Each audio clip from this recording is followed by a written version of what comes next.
After most wheat was harvested by hand, all the procedures were done by hand, the invention of the stripper saved an enormous amount of time, effort, and was able to allow much larger areas to be cropped, then was offloaded for the grain to be cleaned and bagged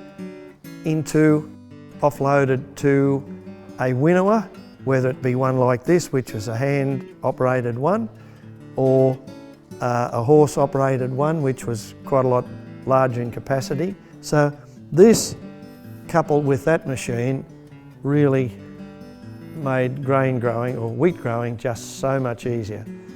And that's going back 160 years or more.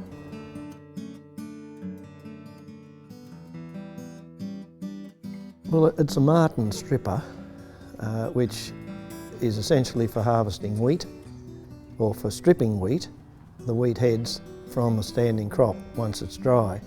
And this machine, while it was built 1901, it was the same type of machine as was developed in the 1840s.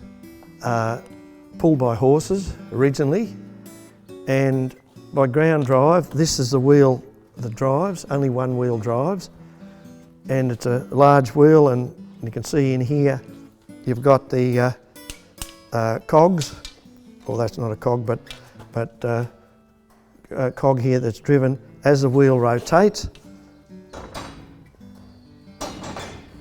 Then you can see that the mechanism with belts on it, the belt's not on it now, and this drives the mechanism for the front, or for the beater in the front.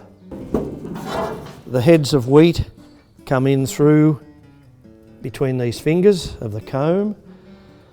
When they get to the back of the comb, that knocks them off. So the head has to be pulled off or struck off. So as that rotates, that's driving the grain up through there and takes them up into the box, which is basically just a big bin. There are riddles there, but riddles are slotted, they're slotted, and clean grain can fall through. So a lot of the breaking up was going on in there. There's stuff coming in, material coming in, air has to go out. So air can get out through that gauze type covering up the top. Well, it made it a lot easier, it made it a lot quicker, and the cost of these machines was not excessive. They were relatively cheap for the job that they did. Their harvest probably went for quite a long time because these were not particularly fast machines. And you've got to remember too that all the grain at that time was bagged. So very labour intensive. So harvest might have gone for a couple of months. And if there was rain interfering, then it might have even been longer. They can't be used if the crop is at all wet. No safety belts, no personal protection, no sunshade, and if you fell off, I suppose you wouldn't be going very fast, but it's not the best place to be on a hot day. The horse team would be hooked up here, maybe, depending on the terrain too, as to how many horses, 2 or 3, perhaps more if it was hilly. And steered, of course, by the operator, the driver, although they probably knew their way about and they knew where to keep in position.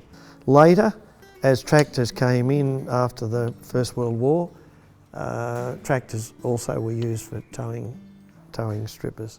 Any wheat growing area, it would have been just so useful as far as saving labour and speeding up the harvesting process.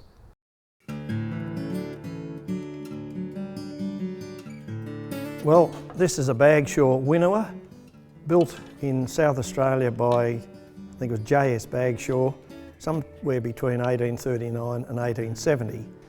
It's hand operated and separated the wheat from the chaff, the wheat from the trash. Material from a stripper was put in a hopper up the top, dropped down and went onto the riddles.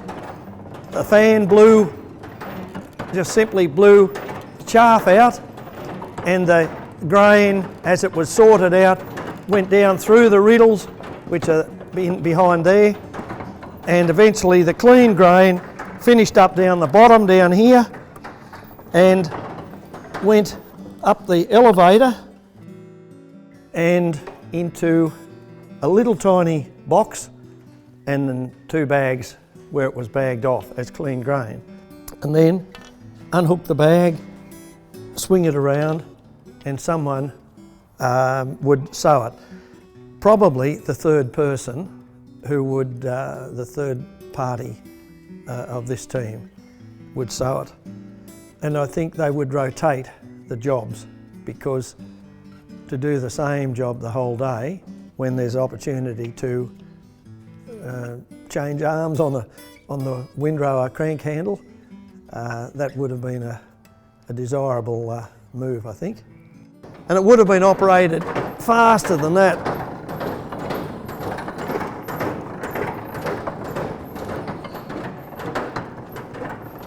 Then if you ever look inside a header that isn't in a crop, and you just look inside, you'll see the back end of stuff too moving around.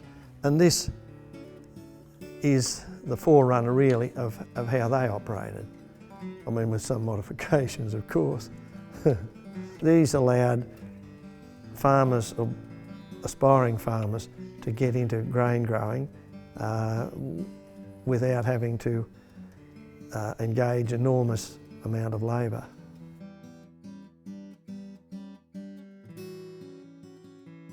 Initially, somebody would be up probably 3:30 in the morning, maybe 4 o'clock, to feed the horses.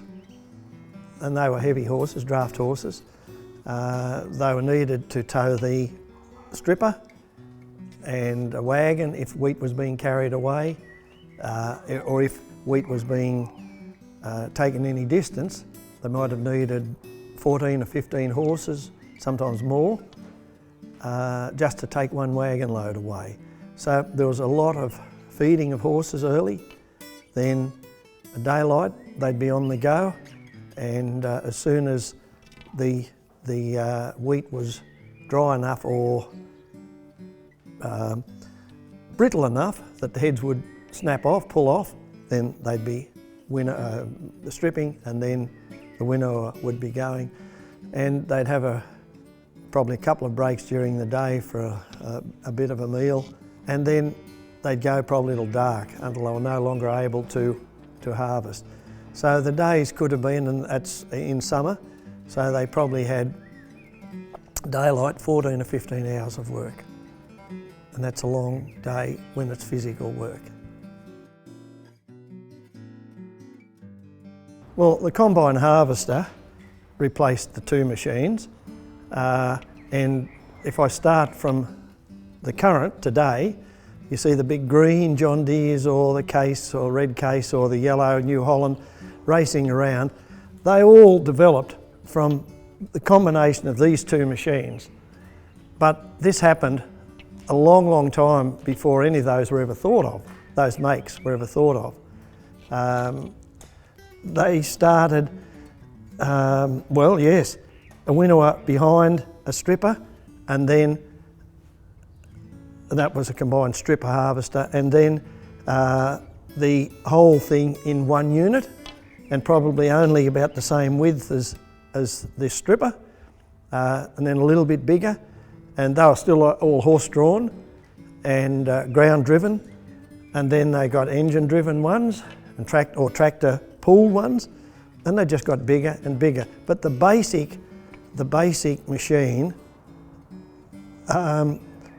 as it was developed then, was the forerunner of all the modern equipment. They've got different methods of threshing now, but you know, in 120 or 30 years, or 100 years anyway, you would expect there to have been some improvements. And we see that now. And today, what would have taken a day with these machines to handle a certain amount of crop could be done in probably an hour with a modern combine harvester, probably even less than that. But at a huge expense, much more expensive.